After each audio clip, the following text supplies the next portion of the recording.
Now, Ivanka Trump, daughter of former US President Donald Trump, is testifying at her father's civil fraud trial. These pictures show her arriving at the court in New York. Mr. Trump's accused of inflating the value of his assets by more than $2 billion. Good to see you. Andrew here. So let us get started. Federal agents raided a Trump Tower unit in Florida belonging to two Russian businessmen operating through a shell company. The timing was striking, happening simultaneously as older investigations into Ivanka Trump's overseas business dealings resurfaced. This was not a rumor or a leak. The FBI obtained a warrant, convinced a federal judge of probable cause, and physically executed the search. Whatever you think of the politics, that is the actual government saying on the record that they believe a crime may have occurred. Now, before we go any deeper into this story, I need you to understand exactly what went down because the details matter here. President Trump and his companies reportedly turned to Russian mobsters to grow his real estate developments. A new report from USA Today reviews court cases, government, and legal documents. The paper also spoke with the former federal prosecutor. The report says as part of Donald Trump's push to expand his real estate holdings, Trump, his company, and partners repeatedly looked to wealthy Russians and oligarchs from former Soviet republics. Several were allegedly connected to organized crime in Russia. At least 10 of these businessmen have been linked to the president and his companies. The bottom line, Trump's business empire allegedly tied to Russian mobsters. Thursday morning in Sunny Isles, Florida, a stretch of coastline known for its gleaming high-rise towers and the kind of wealth that does not exactly announce itself with press releases. This is where one of the Trump-branded properties sits, right there against the Atlantic Ocean. All glass and marble and luxury finishings designed to attract international buyers with serious money. The FBI arrived and went straight to Unit 4102. Not a polite visit, not a request for an interview, a search warrant execution. And the owners of this particular piece of Trump real estate are two men named Oleg Patulia and Andun Makarov, both Russian nationals whose names might not ring any immediate bells for the average American, but whose business arrangements tell a far more interesting story. Welcome back to our broadcast. President Trump has repeatedly downplayed his business ties to Russia, but a fascinating new piece of journalism tracks 3 decades of Russian money connected to Trump properties. Trump's Russian laundromat reads the headline in the New Republic, quote, "Whether Trump knew it or not, Russian mobsters and corrupt oligarchs use Trump's properties not only to launder vast sums of money from extortion, drugs, gambling, and racketeering, but even as a base of operations for their criminal activities. Without the Russian mafia, it is fair to say Donald Trump would not be president of the United States." These two are linked to a corporate entity called MIC USA LLC, which, if that name sounds like something generated to sound generic and untraceable, well, that might not be an accident. Shell companies exist for a lot of reasons, some legitimate, some considerably less so, and this particular shell company has already been involved in legal trouble. Lawsuits have been filed, suspicious financial transactions have been alleged, the kind of paper trail that makes federal investigators sit up and start connecting dots. And when you start connecting those dots, when you follow the money from this condo in Sunny Isles to the broader network of Trump-branded properties that have been purchased by foreign buyers with opaque backgrounds, suddenly you start seeing a pattern that is very difficult to dismiss as coincidence. What is it about Trump and the Russians, which may be even harder to answer? How do you answer? Well, there's been a lot of great reporting about Trump and the Russians lately, but if you want to know when he was first compromised by the Russians.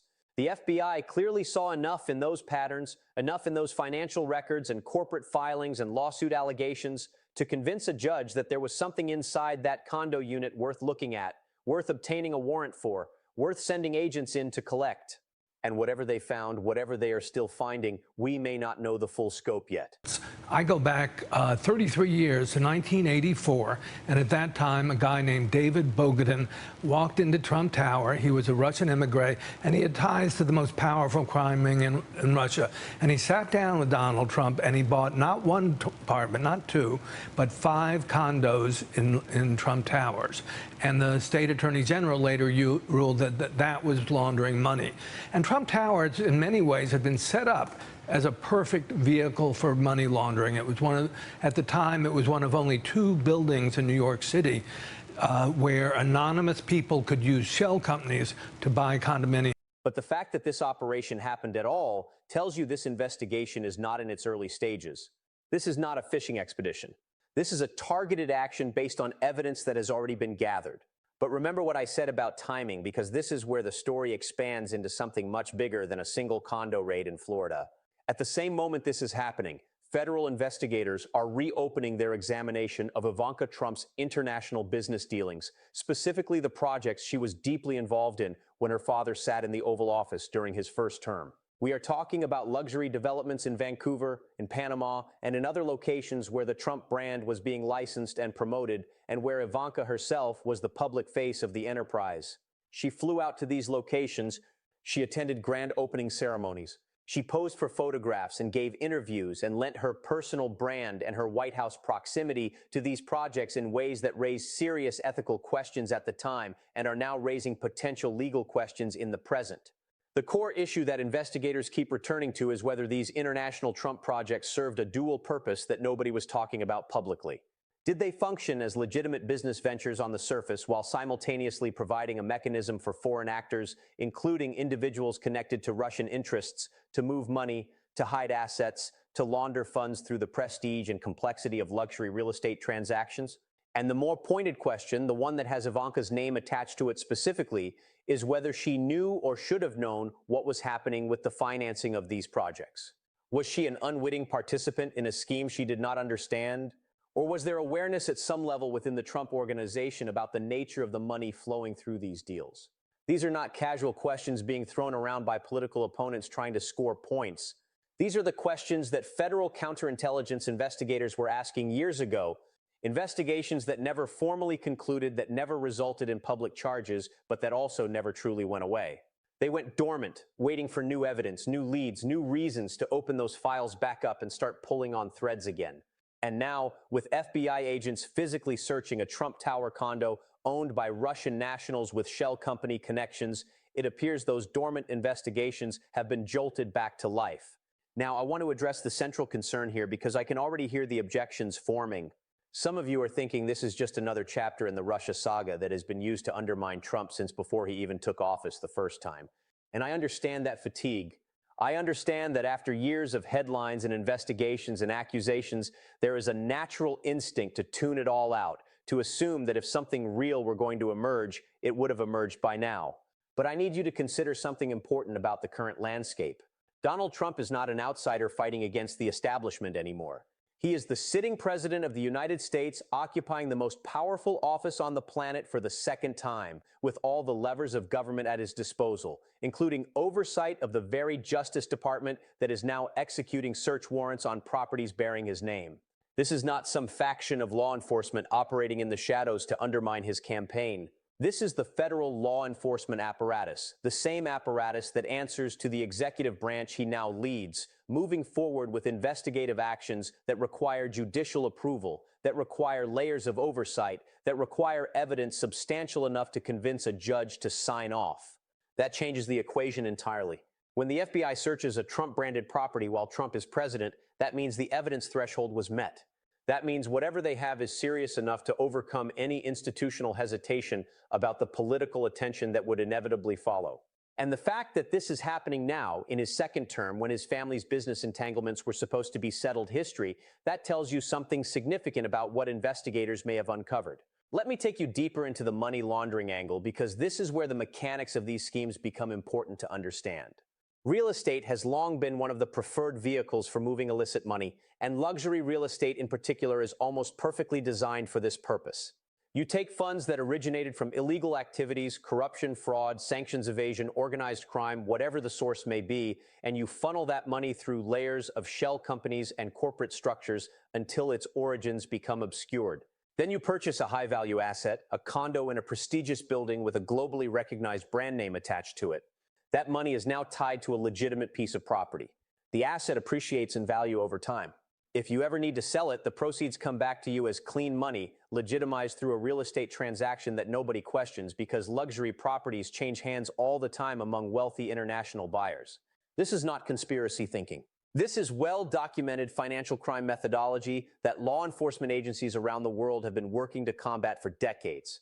And Trump-branded properties, with their global recognition, their association with wealth and success, their locations in prime real estate markets like South Florida, represent effective vehicles for this kind of activity.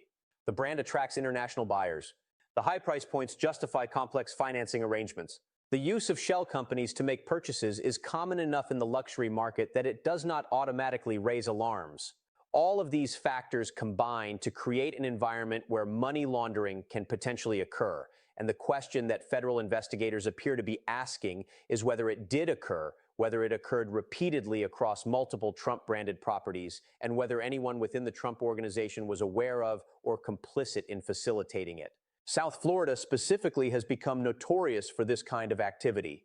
The Miami area, with its international banking connections, its culture of discretion around wealthy foreign buyers, and its constant churn of luxury real estate developments, has attracted money from all over the world, including significant flows from Russia and former Soviet states. Not every Russian buyer is a criminal. That goes without saying. But when you see patterns emerge, when certain shell companies keep appearing in property records, when the same names or the same corporate structures show up in multiple transactions across multiple properties, when lawsuits start alleging financial misconduct and suspicious transfers, those patterns start forming a picture that investigators cannot ignore. The condo unit that was just searched, Unit 4102 at Trump Tower Sunny Isles, appears to be one piece of that larger picture.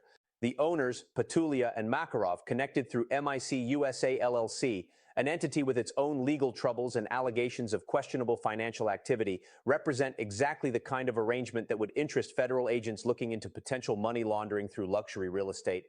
And the fact that this particular unit sits inside a Trump-branded building, a brand that licenses its name to developers in exchange for fees, a brand that promotes these properties to international buyers, a brand that benefits financially from every sale regardless of who the buyer turns out to be. That connection is what transforms this from a simple criminal investigation of two Russian businessmen into something that could potentially reach into the Trump organization itself. Trump has always maintained a very specific defense when questions arise about who purchases units in his branded properties. He says he does not know the buyers. He says his company merely licenses the name, collects the fees, and has no involvement in or knowledge of the individual transactions between developers and purchasers. The name goes on the building, the checks come in, and whatever happens after that is someone else's concern. On its surface, this is a defensible position. Brand licensing is a common business practice. Trump does not personally vet every condo buyer any more than a celebrity endorsing a product personally inspects every item produced. But here is where that defense starts to develop cracks under scrutiny. When your name is the brand, when your face is on the marketing materials, when you personally attend opening events and promote these properties in interviews and on social media, when your family members fly out to these locations and serve as the public ambassadors for these projects, the claim of complete ignorance becomes harder to sustain. The Trump Organization is a sophisticated real estate operation with decades of experience in international markets. They understand how luxury properties are financed. They understand that certain types of buyers use certain types of corporate structures. They understand what warning signs look like because they have operated in this space for a very long time. So when investigative journalists publish reports about suspicious buyers acquiring units in Trump-branded buildings, when lawsuits allege financial misconduct by shell companies connected to those buildings, when federal investigators start asking questions that require lawyers and public statements, the idea that nobody within the organization noticed anything unusual becomes increasingly difficult to accept. Either someone knew and chose not to act, or the systems in place to detect problematic transactions were so inadequate as to be effectively non-existent. Neither answer is particularly flattering, and both carry potential legal exposure depending on what the FBI ultimately uncovers.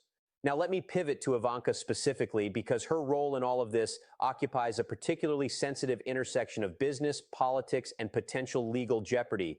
Ivanka has always been positioned as the polished face of the Trump brand, the one who could translate the brashness and the controversy of her father's public persona into something that appealed to a more mainstream professional audience. She had her own fashion line. She authored a best-selling book aimed at working women. She delivered speeches at prestigious events. She cultivated an image of sophistication and competence that made her a valuable asset both to the Trump organization and eventually to her father's political operation. When Trump won the presidency the first time, Ivanka did not retreat into the private sector to run the business while her father governed. She went to Washington. She became a senior advisor in the White House. She received security clearance. She sat in meetings with heads of state. She represented the United States government on the international stage, all while maintaining ties to the Trump organization and its ongoing business dealings around the world. This arrangement raised immediate and obvious ethical concerns because the conflicts of interest were not theoretical. A senior White House advisor with access to classified information and influence over policy decisions was also connected to a family business that was actively negotiating deals with foreign entities, foreign governments, and foreign investors whose interests might not align with those of the United States. The potential for those foreign actors to use business relationships with the Trump organization as a channel to gain access or influence over the White House was not a hypothetical concern. It was a structural reality inherent in the situation. One of the projects that has drawn the most intense scrutiny is the Trump Tower development in Vancouver, a major luxury project that Ivanka was personally involved in promoting. She traveled there. She attended the grand opening. She posted about it on her social media accounts. She served as the public face of a development that was, according to subsequent reporting, financed in ways that raised serious questions. Who were the investors behind this project? Were there foreign entities involved that might have been looking to establish relationships with the Trump family for reasons beyond simple real estate returns? Was the project used as a vehicle for moving money across borders in ways that might not withstand close examination? These questions were serious enough that the FBI opened a counterintelligence investigation focused specifically on whether foreign governments or foreign actors were attempting to leverage Trump Organization business deals to influence members of the Trump family who held positions in the White House. A counterintelligence investigation is different from a criminal probe. It is focused on national security threats, on protecting American interests from foreign manipulation, on understanding whether adversaries are exploiting vulnerabilities in the system. The fact that Ivanka's business deals were the subject of such an investigation indicates that the FBI believed there was a potential national security dimension to what was happening. That investigation did not result in public charges. It faded from the headlines as other controversies consumed the news cycle. But investigations of that nature do not simply evaporate. They remain in files waiting for new information to emerge, waiting for connections to other cases to surface, waiting for a moment when the accumulated evidence reaches a threshold that justifies renewed action. And now, watching FBI agents execute a search warrant on a Trump Tower condo connected to Russian nationals, those dormant questions about Ivanka's deals are roaring back to the forefront of the conversation. The Vancouver project is being mentioned again. Other international Trump ventures in Panama and elsewhere are being examined with fresh eyes. The core question remains the same now as it was then. Did these business deals provide a mechanism for foreign actors, potentially including Russian interests, to move money through Trump-branded properties? Did they facilitate activities that would constitute money laundering or other financial crimes? And did Ivanka Trump, as a senior White House official and a key figure in promoting these projects, have knowledge of what was occurring? I want to be very careful here because I am not stating that Ivanka committed any crime. I am not stating that she knowingly participated in money laundering or that she deliberately helped foreign actors hide assets. What I am stating is that the FBI found these questions compelling enough to open a counterintelligence investigation years ago, that those questions were never fully resolved, and that the current search in Florida suggests investigators are pursuing new leads that may connect to that older inquiry. Whether those leads ultimately point toward or away from Ivanka is something only the evidence can determine. The Trump family's response to all of this has followed a familiar pattern: deny everything, attack the investigators, and frame the entire situation as politically motivated persecution by a biased law enforcement apparatus that has been trying to take them down for years. This strategy has worked for them in the past because it taps into genuine grievances among their supporters about how Trump has been treated by institutions that many Americans no longer trust. There is a reason the unfair treatment narrative resonates. There is a reason people are willing to dismiss FBI actions as partisan when those actions involve the Trump family. Trust in federal law enforcement and intelligence agencies has eroded significantly, particularly among conservative voters. And that erosion creates a defensive position that the Trump family knows how to use. But this particular moment presents a more difficult challenge for that defensive strategy because of the context in which it is unfolding. Trump is president right now. His appointees run the Justice Department. His administration oversees the FBI. The argument that this is a politically motivated operation to undermine him becomes considerably harder to sustain when the chain of command ultimately leads back to his own executive branch. For this search to happen under these circumstances, the evidentiary basis would need to be solid enough to justify the political attention that everyone involved knew would follow. Federal judges do not sign warrants based on partisan preferences. Career prosecutors do not stake their professional reputations on cases they know are baseless. FBI agents do not plan and execute searches on luxury condos because of personal feelings about the president whose name is on the building. Something real is driving this investigation. The online response has been predictably intense. Social media platforms are generating significant discussion with accusations flying in every direction. On Truth Social, the platform Trump himself created, supporters are rallying to his defense, denouncing the search as the latest example of institutional harassment.